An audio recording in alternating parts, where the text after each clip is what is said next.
All throughout Paul's epistles, that is letters, he makes mention of prayer. Through several of them, he makes known the importance of prayer. And then he even tells the people he's writing to what his prayer requests are about them. And that can stir in us a desire to pray like Paul, to make these big prayer requests, not for ourselves, but for others.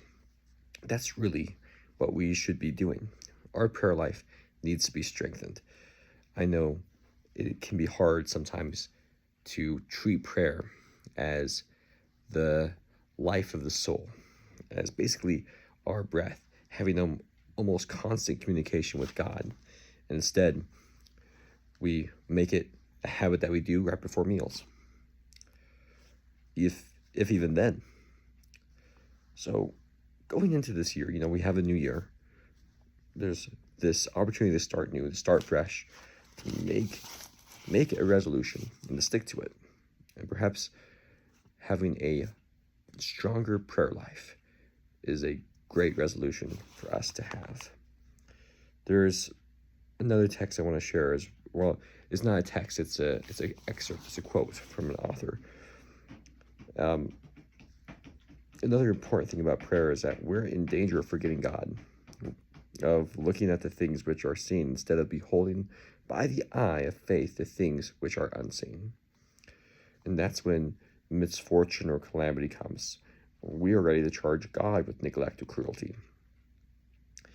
And if he sees fit to cut off our usefulness in some line, we mourn, not stopping to think, thus, God may be working for our good.